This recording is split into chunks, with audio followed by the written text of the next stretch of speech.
दरम्यान धनंजय मुंडे यांनाच वाल्मिक कराड नको होते आणि त्यांनीच एन्काउंटरची ऑफर दिली होती असा नवीन दावा निलंबित पोलीस निरीक्षक रणजित कासले यांनी केलाय।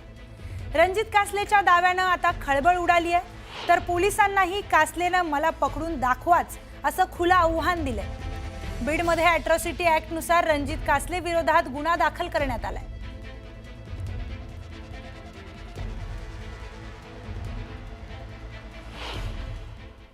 एन्काउंटर खुनी करण्याचा प्रयत्न केला आणि खुनी केला स्पष्टच सांगतो। आज असाही गुन्हा दाखल झालाय। ते धनंजय मुंडेंनाच नको होते वाल्मिक कराड, कारण त्यांची काही अंडी पिल्ली ते बाहेर काढणार होते आणि त्यांचा संबंध आला असता 302 मध्ये आणि आज ते आरोपी झाले असते किंवा होणारही नाहीत कदाचित। त्यांना खूप सपोर्ट आहे आपले महाराष्ट्राचे गृहमंत्री आणि सीएम फडणवीस साहेबांचा सपोर्ट आहे। ते होणारही नाही, त्यांना आरोपी केलेही नाही जाणार, तेवढे ते पुरावे दाबले गेलेले आहेत।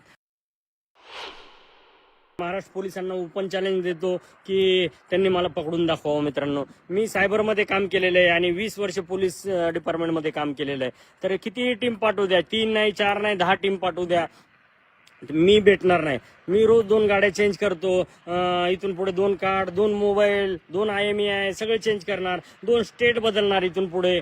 तर मित्रांनो, मला पकडून दाखवायचा प्रयत्न या गव्हर्नमेंटने करायचा आणि मग बघायचं। त्याच्या अगोदर मी खऱ्या मार्गाने आणि न्यायाच्या मार्गाने जाणार आहे। माझा अँटिसिपेटरी बेल म्हणजे अटकपूर्व जामीन मी आजच मांडणार आहे कोर्टामध्ये। वकिलांना बोललोय मी या विषयावरती।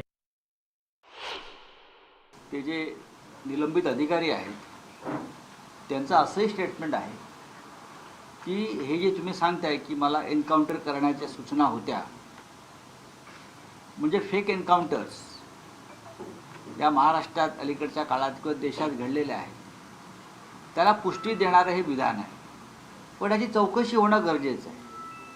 आणि जर हे निलंबित अधिकारी सांगत असतील की मी अशा प्रकारची नोंद अमुक अमुक पोलीस स्टेशनच्या डायरीत केलेली आहे, तर ते अधिक गंभीर आहे।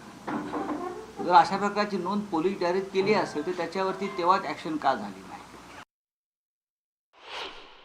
आता पोलिसांना आव्हान देतोय, पोलीस आव्हान स्वीकारतील, कारण आतापर्यंत ज्यांनी आव्हान केलंय ते पोलिसांनी स्वीकारून ते पार पाडलेलं आहे।